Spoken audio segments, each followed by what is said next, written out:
Stay free with Russell Brand. See it first on Rumble. Tim, thank you very much for joining us on the show. Thanks for having me. Tim, I know you're really, really busy now because you're running an incredible organization. What have you already done today? Oh, it's early for me. I just recorded one morning segment. That's about it. Talked about simulation and conspiracies.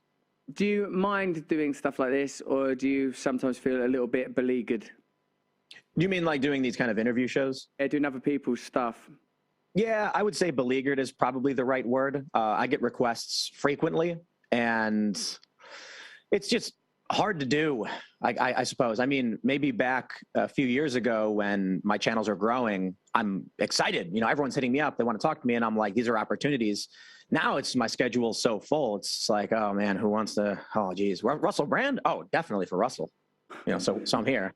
Thank you for doing it, because like one of the things I'm always struck by is your capacity to consume and disseminate information, to hold complex narratives together, to try to contain counter arguments while you're making an argument, to imagine the kind of critiques that are going to be leveled at you. And you have some pretty unique threats to deal with as well, due to, I suppose, the success of your organization, the popularity of your voice, and the attempts to shut down newly emergent independent voices like yours, although yours is, of course, fairly unique. When I spoke to Martin Gurri, the CIA analyst and writer of The Revolt of the Public, he said that there's been a fundamental shift in the discourse because centralized power can no longer control the narrative in the way that it once did through managed institutions, through censorship that was easier to exert.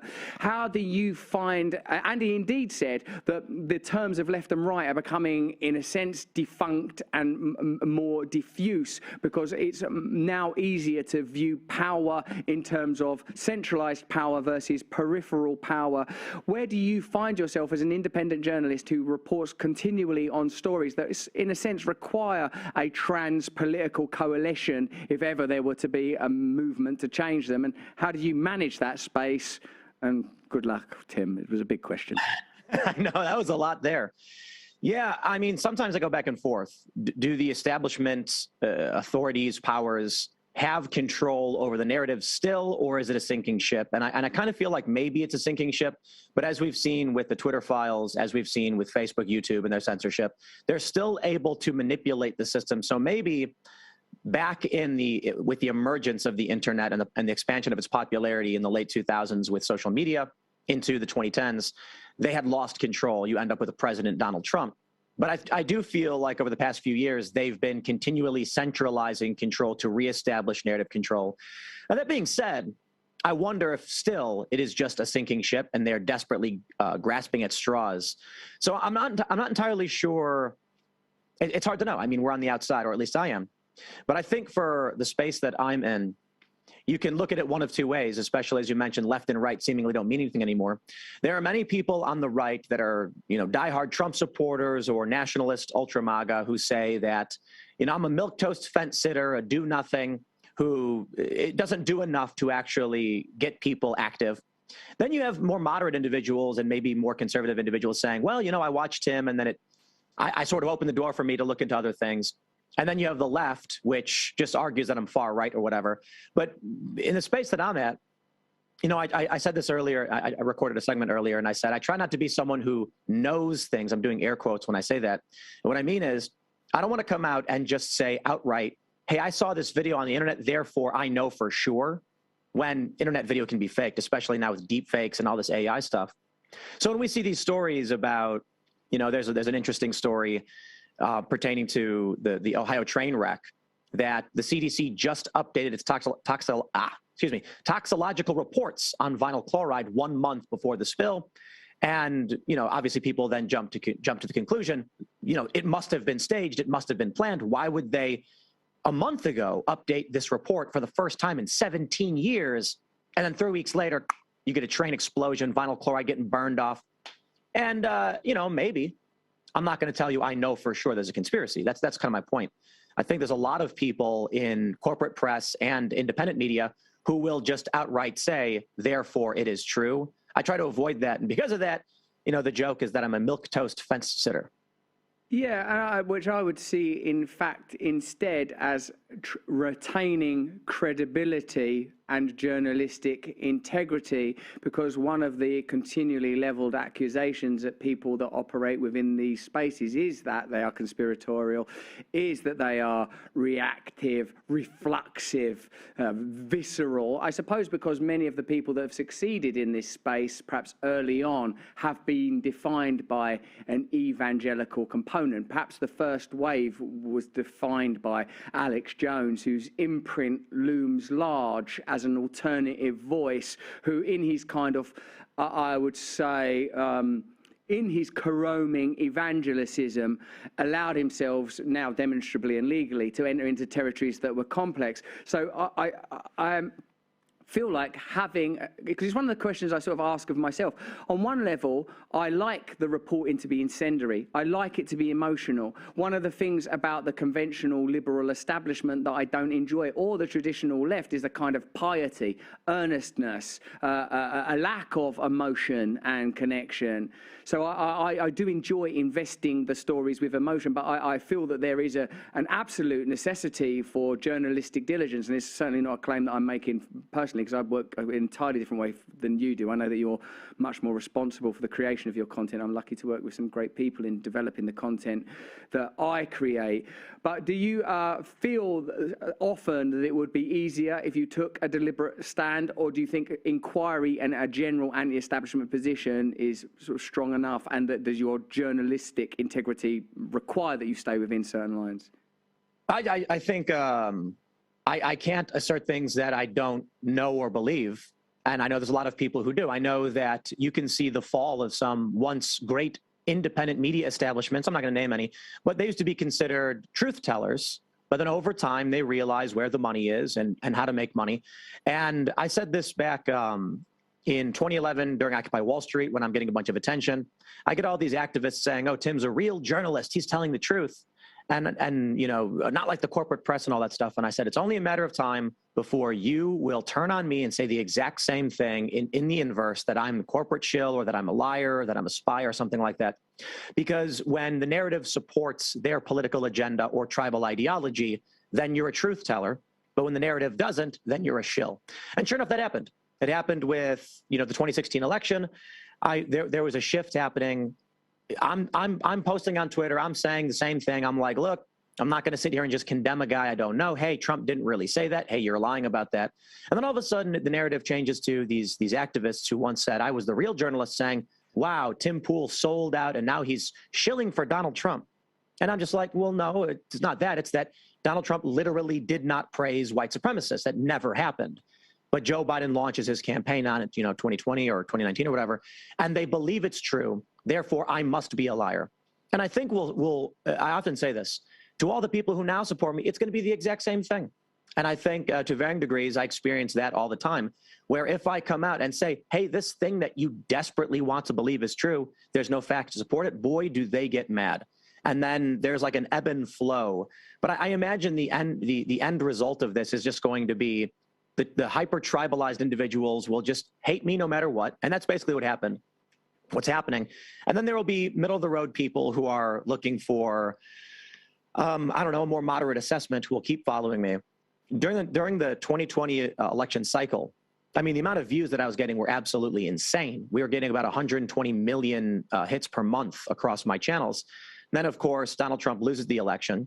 This fraud narrative emerges that there were watermarked ballots, that China was sending fake ballots, that the Dominion voting systems, et cetera, et cetera. And I said, guys, there's no evidence for that. I mean, this is ridiculous. We can talk about the lawsuits. We can talk about Texas v. I think it was Pennsylvania, and the procedural changes that affected the 2020 election. And then all of a sudden, all of the diehard Trump supporters said I was a shill and I was a liar and I wouldn't tell the truth. And then, of course, view counts dropped from that. But I'm not going to come out and entertain ideas without fact or basis just because it makes money or panders to a tribe. And thus, I think the end result is maybe in 10 years, there's no Timcast media empire or whatever people are calling it. It's just a small podcast in the mid-range space where people who are interested in hearing a general assessment without a tribal, point of view. Although I do think there is a decent tribal point of view in that I'm anti-establishment, I'm pro-free speech. And if you are those things, then they just call you right-wing. But I don't know. I think I'll capture middle of the road people who are interested in hearing a general assessment, but as tensions escalate, I think that the demand and the thirst is going to be for hard tribal passion, whether it's true or not. I'm seeing that all right now, and I got to admit, it is quite demoralizing to see people fervently believe lies who you previously thought were looking for the truth, but they don't care about the truth. And I don't think any human is immune to this. You hear something that maybe conflicts with your worldview, and then you just have to latch onto it. I think that's everybody. I think it's everybody. When you said the thing about the Trumpers, let's call them, dropping off after you didn't toe the line with the election fraud story to the degree that they would emotionally want to, it's an interesting education in how this new space operates and what this new space affords.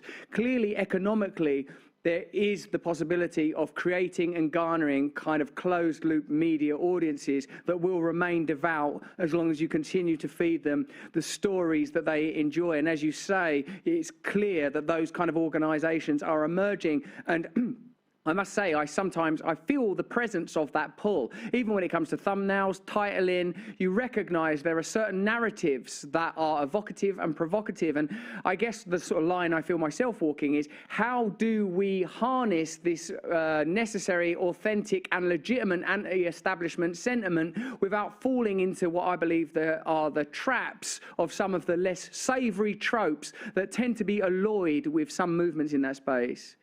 Let me tell you the sad reality of this and all human interaction. And I'll give you an unrelated topic as an example. I remember reading about the Red Pill forums. These are dating advice, platforms, and there's pickup artists. And the pickup artists would teach men how to attract women, and they would quantify the behaviors that were more, alluring to women. And people got mad. And many feminists, many liberals said, that's disgusting, it's manipulative. And my response to this was, it's a fascinating idea. Those who naturally do these things, men who naturally behave in this way without realizing it, are good and attractive. Men who try to behave that way and learn how to do it are manipulative, evil, gross, and creepy. That means that the people who naturally do these things will succeed without any kind of moral qualm, and those who seek to understand it are the bad guys. Which means when it comes to the news space, the people who unintentionally or ignorantly are creating shock content because they genuinely believe that, say, politician X is a lizard, they end up getting millions of views and massive growth because they naturally do the evocative thing. And the people who then try to assess what they're doing to figure out how to attract new viewers are manipulative, liars, and creepy for doing so. Don't get me wrong, those who are making the evocative content, if they're wrong, they're wrong. If they're lying, they're lying.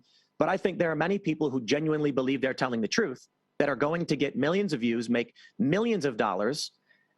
And that's just, what are you going to say? They're just wrong. They're not liars. So it's not considered a manipulation. It's considered someone just being ignorant. You can call them that. So as for you, as for me, I mean, there was a period a few years ago where I found myself titling one of my videos something about, the left going insane. And I genuinely believed it. It was a story about something pertaining to failed economic policy and social issues. I can't remember the exact story. It was probably 3 or 4 years ago at this point. And I'm genuinely thinking to myself in shock, I can't believe they're trying to implement these policies. This is absolute psychosis. There's no basis for this. And so I titled it something like, Democrats have truly gone insane. Here's why. And then right before I published it, I thought to myself, is that too much to say they're insane? And I'm like, well, I do think they've lost their minds. I mean, with the anti-free speech, with operations, I think they're going crazy. And then I thought about, well, if I do use this headline, I'm going to get 1 million views. And then I'm thinking, I don't know what to do. I don't know what's right. Do I at this point stop and say, maybe my view of this is too far and too evocative and would make things worse? But I really do think they're losing their minds. So I decided to roll with it and just go with what I thought. Of course, the video ended up getting 500,000 views in a day or something like that. And then, eventually, as time goes on, I'm starting to think more and more to myself that I don't know the path out of this budding culture war. And it does feel like the left and the right, though they may not mean anything easily understandable, it does signify which tribe you exist in and which one you don't exist in. So you can claim you're not a conservative or right wing, but if they deem you are, then you're certainly not with them. Now I'm at the point where it's kind of like, I don't know if this is sustainable, because the degree to which people are hyping up and ramping up and making their content more and more shocking, it's at the point where you have to say the most psychotic and insane thing imaginable. So just 2 weeks ago, for the first time, I think ever, I decided not to do a segment at 4 p.m. on my channel, youtube.com/Timcast, which I'm now effectively retiring and going to be using for my website. And the reason for this is Joe Biden had classified documents in his house. We talked about it for 2 weeks. Every day, the media adds more to the story. Every day, the pundits who hate Joe Biden talk about how it's worse than we realize, it's worse than we realized, it's worse, it's worse, it's worse. And then I got to the point where it's a Friday and I'm reading the news, and once again, people are saying, oh, you know that thing about the classified documents we all talked about ad nauseum for 2 weeks? It's even worse. And I said, no, stop. No, it isn't. We know what the story is. And so you know what? If this is the principal narrative of the day, if this is the big shocking news revelation, I'm not doing it. And so I said, I'm just not, I'm going to talk about something else. And then I made commentary about a woman in a gym, because she wasn't getting help from guys or whatever. And I'm just not going to, I'm not interested. And I feel like for me, it's kind of breaking down to where I don't know what the path forward is. I really don't, because we cannot exist in a space where every day things have to be worse than they were yesterday in order to attract viewership. But people aren't interested in hearing that. They're not interested in hearing stories that don't shock them, scare them, or evoke some kind of emotion. And that means there may come a time where the news of the day is actually quite mundane, but people are demanding that you latch on to something. So what we're seeing now, what I've experienced, which is, I don't know if demoralizing is the right word, maybe enlightening is the right word, is that in the absence of shock, people will invent shock. And we're seeing stories that make no sense, which I don't want to cite because it would just create psychotic controversy. Stories that make no sense and have no public merit all of a sudden are generating millions of views. And it seems like this is destabilization. I look at the demoralization Yuri Bezmenov talks about, and the next phase being destabilization. And I'm wondering if we're at that point where people have no strong morals anymore. The only thing that's driving the media ecosystem is to be as shocking as possible. And then when there's literally nothing at the top, people invent things to be shocked by. And then the system destabilizes. So that's what I'm kind of feeling right now. We'll see where that leads to. But I guess I can only say for me, I'm over it. If I'm not seeing the news, if I'm not going to make something that just says it is more shocking and is crazier just because that's what people want to hear.